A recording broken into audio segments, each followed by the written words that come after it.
Hey guys, how's everyone doing? Welcome back to the channel. Just out at Laces Creek Road at the moment in Gila National Park, heading up to Range Road. Thought I'd take this route again because it's been closed the last few times I've been out here. It's finally back open again. The views are pretty next level, not much else that kind of compares around here. So as you can see, new bike from the AJP PR7. Coming from a KLR. If you've seen my last few videos, you've seen me kind of learning the ropes with that. So I thought I'd just make a little bit of a video to kind of compare them. Mostly talk about stuff that I kind of wish I knew about adventure riding and bikes and stuff like that before I started. I obviously don't have much experience. Never done MX, never done enduro. Just got sick of road bikes. Thought they were a bit boring, and just kind of jumped into the adventure world head first and learning the ropes as I go. So yeah, pretty much love the KLR. Great bike, fucking super reliable, goes anywhere from all accounts. Super stoked with it. The only issue is it's a big bike, like it's super heavy. I'm a little guy. I'm about 5'9" or 5'10", somewhere in between, but only weigh 70 kilos. So you know, it's fine when you're kind of out with your mates and stuff like that, because you can kind of rely on them to get you out of trouble a little bit.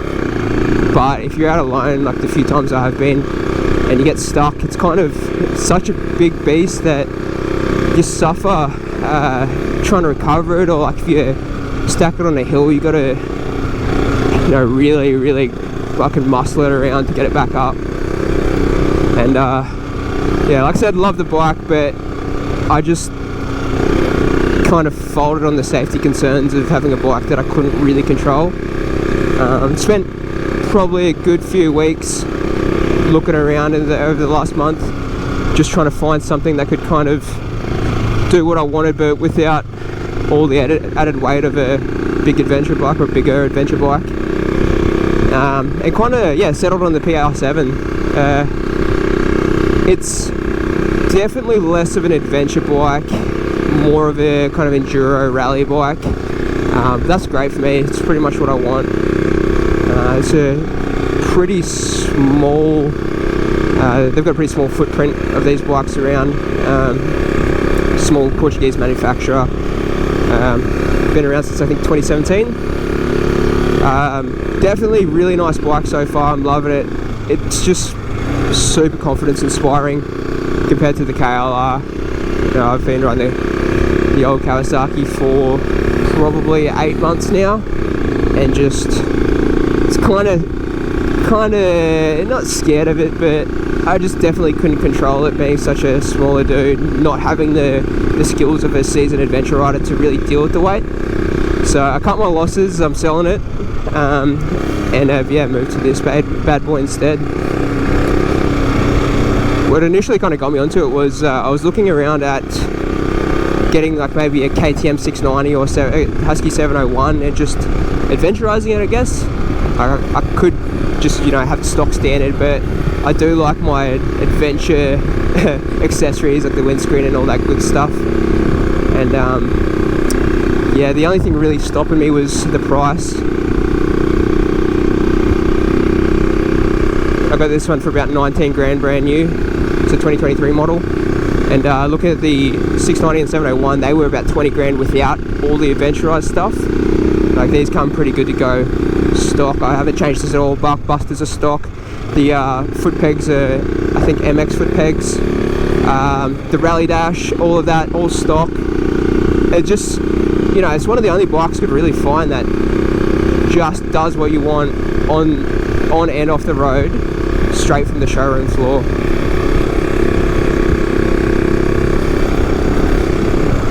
Another good benefit of it is got a fuel tank that's under the seat, or kind of to the sides and down from the seat, which makes the center of gravity super low, and it's so flickable, so easy to control. Like, after spending 10 minutes on this thing, I feel way more confident than I ever did on the KLR. You can push yourself a lot further, and that's, you know, the best way to learn, which is exactly what I wanted. always feel like if you want to learn something, you've got to have like slightly more confidence than you do competence. And on a big bike like KLR, you just get punished too much for that. Like you can seriously injure yourself, or like get yourself in sticky situations that you can't get out from. And yeah, I didn't want to risk it, you know. So as much as I love KLR, she's out of my life. I might come back down the track when I've got, you know, a little bit more experience and skills to really handle it. But yeah, I'm super stoked with this thing. It's a beautiful bike, like so much fun. This is the first time I've really had it properly off-road, and it's just eating up the terrain, no worries. Wow, slippery there. I really wish when I first bought the bike I was a little bit more, I guess, experienced with off-road riding, because then I could have kind of realised how much the weight would be a detriment to learning. And I'm not saying that KLR isn't a great adventure bike to start learning. It's so good, it's so much fun, but for a small dude like me, you kind of have to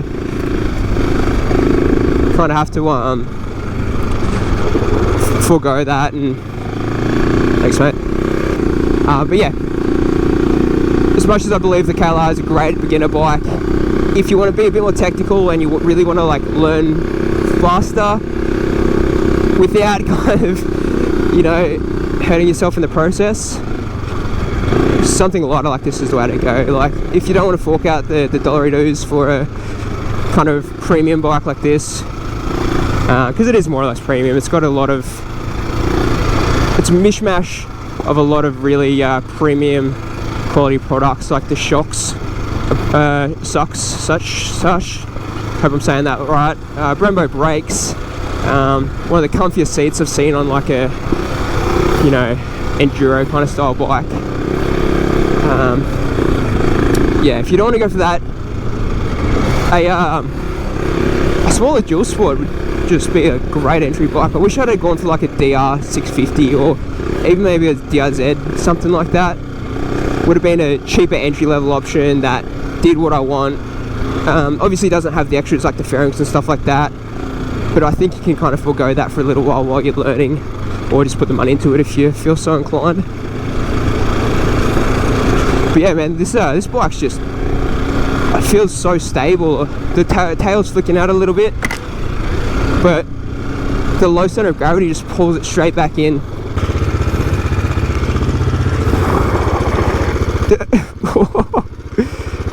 Risky business.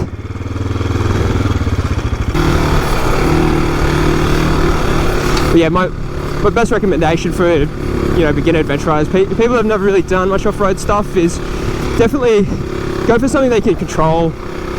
Don't bite off too much, and go for like a big adventure bike.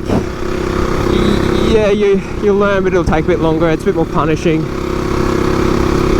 Just try and get the basics down first. And I wish someone had kind of told me that a little bit. I didn't really have any sort of mentors or anything like that when I got into it. I just googled some stuff, tested some stuff, and yeah, ran with it without really thinking too much.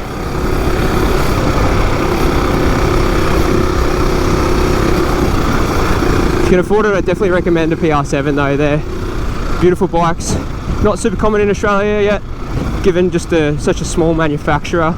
They don't make many. From what I understand, they're super reliable still. Like the engine in them is it's an SWM engine, 600cc, that was taken from old Huskies. I can't remember exactly which model, but it's an old tried and true Husky engine, SWM claimed, and then AJP kind of reclaimed. Power to weight ratio is super good. I don't have much to compare it to. I haven't ridden many bikes, especially not adventure bikes, but compared to the KLR, I just keep coming back to the KLR comparison. It's just, you know, it just feels like you got more control, more power. 6th gear on the highway too makes a a bit more comfier on the highway. Less fairings though, so you get a bit more wind. But everything is a compromise. You can't really get the perfect bike off the shelf. Now I can't really speak to the technical side of things. I'm not a technical person. I have no mechanical skills whatsoever. Can do the bare basic maintenance, and even then, yeah, not super knowledgeable. But I kind of want to, you know, speak from more of a less technical standpoint and just explain kind of things I wish I had looked into before I got into the adventure world. There's plenty of options out there though. Oh.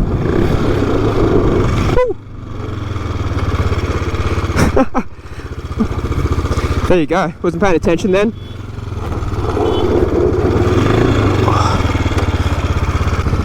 Yeah, look at that. Wasn't paying attention. Went in that corner way too fast. Back end slid out. That was a KLR. I was down for the count.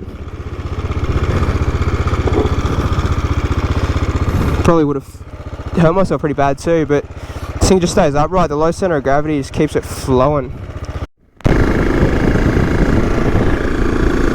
Just ran into some guys on Huskies and KTMs, so we're we're gonna follow them a little bit down Jackie's Creek Road here. They said it's a bit more fun up this way, so we'll give it a go.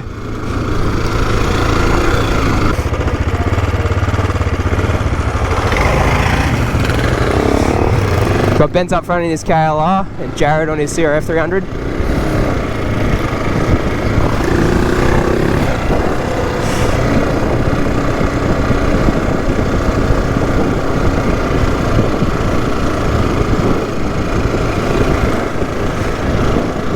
The only kind of thing I've got to adjust to on this bike is the peg location. It's got super high clearance, so the pegs are pretty high compared to the seat and the handlebars, whereas on my KLR I had the lowered pegs, so I gotta get used to standing on this and have a little bit more control. There you go, here's the boys caught up.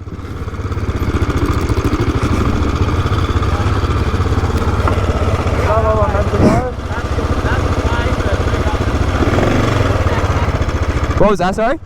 That's the way we're going this way. Yeah, okay. Alright. Sweet as.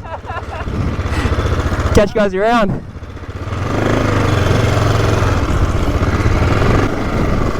Another thing about the KLR is it's kind of not really off-road ready when you buy it like this is. The foot pegs are useless. They're completely rubberized. You can't remove the rubber. So as soon as they get wet, you've got zero grip whatsoever. The bark busters it comes with, or the hand guards, they're fucking useless. They're just pieces of plastic. Stuff like that, you know, like the foot pegs are kind of in a weird spot, so you got to put a lot of money into getting it off-roadable. Obviously, being a lot bigger and a lot heavier, you kind of need crash bars as well, which is more weight. It has a plastic crash guard underneath, which doesn't do too much if you're trying to do proper off-roading. For the highway, for light fly trails, nothing technical. It'll do the job, no worries. But if you're really taking it off-road and trying to push yourself, you got to put a decent amount of money into getting it more capable. I think I can put about $1,600 into mine, and it got to the point where it was doing what I wanted, but yeah, the weight just, that was a bit of a deal breaker. Got a few tricky situations that kind of woke me up to it, and then made the D to go to this bad boy.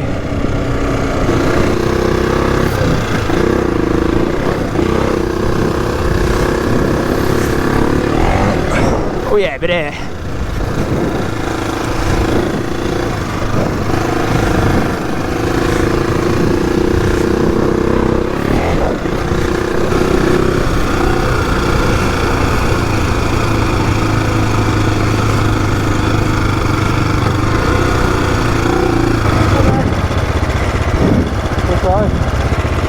A-brake, baby.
Burns the legs.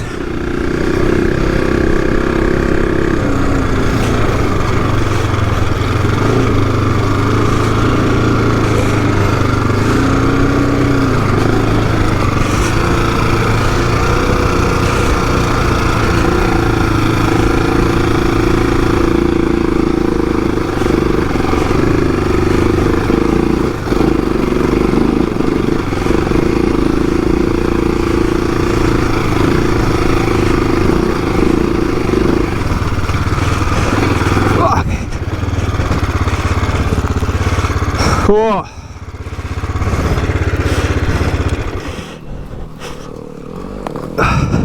I saw something snap off, that ain't good.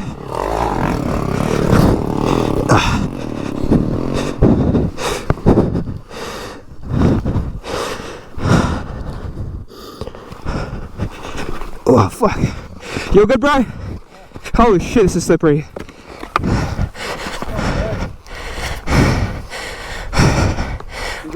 I got no video, mate.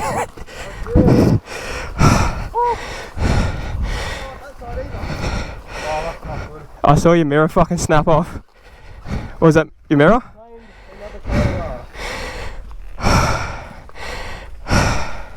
Fuck, man. That's rough. Oh, no. Wait. That's not your clutch, is that your... It's not mine, is it? No. Show someone else's clutch lever. That's definitely yours. No, is that yours? No. The mirror is, but... Yeah, you're leaking a little bit. Yeah.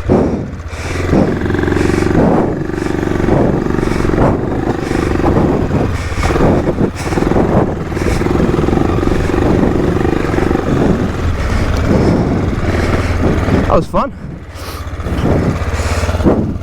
So I've spoken about the bike somewhat extensively, but I thought I'd pull over, enjoy the nice view, and give you a look at it. Given that they're not super popular in Australia just yet, most people generally haven't seen one. So it's a 600cc single cylinder thumper. I won't go into statistics because I don't know it off the top of my head. I think it's about 42 horsepower standard, and then you can get a power upgrade which takes it closer to 60, I think. So pretty decent power to weight ratio. Everything you can see at the moment is stock except for the luggage. GPR exhaust. It comes with some pretty gnarly foot pegs, metal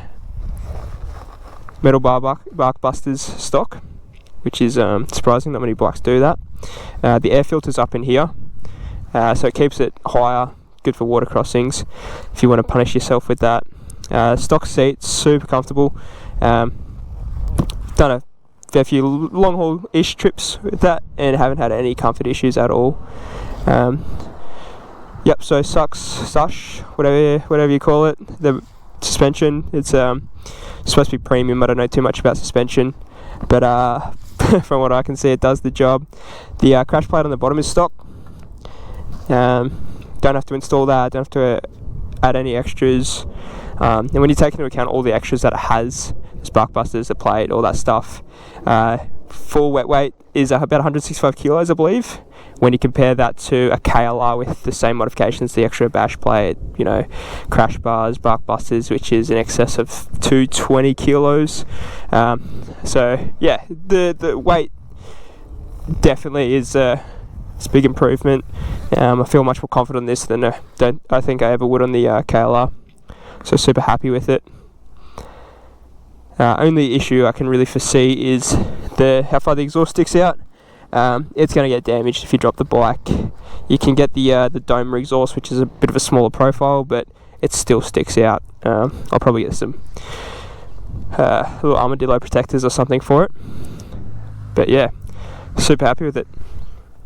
Now, I'm definitely not a review channel, so take what I say with a grain of salt. I haven't rode many bikes, just pretty much this and the KLR in terms of adventure bikes.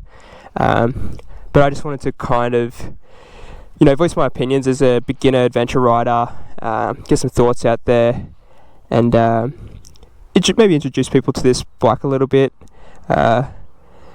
Some people might speak to the reliability of it, given it's a newer bike, but all the parts kind of come together from premium brands, such as the SWM motor, all of the suspension, all the good stuff. So yeah, all in all, super reliable as far as I've heard, as far as I've seen. I haven't heard any issues. I spoke to the dealer extensively, and he has not had any warranty claims or anything like that. So yeah, super happy. One thing I didn't mention as well is this Samsung tablet as your Rally Dash display. I don't know if I love it. I haven't played with it much, so I can't speak to it too much. It's just a Samsung tablet, so if you can use one of those and you know what you want to do with it, it's good to go. But otherwise, yeah. Well guys, that's the ride done for the day. Just left the gantry, heading back and yeah, resting up. A lot of fun. This bike, man, it did it more than I could ask it to. It was fucking saving my life a little bit more than anything. But yeah, I know it was a bit rambly, a bit backwards and forwards. I didn't really script anything. It was just kind of my thoughts off the top of my head as I was going along, and I was trying to concentrate and ride at the same time. But yeah, bottom line is, super happy with this bike. I wish I kind of invested the money up front. But it's a lighter bike with, maybe not necessarily this one because it is a pretty pricey one, but just a lighter dual sport. When I first got into adventure riding, just so I could practice a little bit easier. But you learn from hardship, I guess. So yeah, it was a good ride. Thanks for watching. Hopefully I'll see you next time.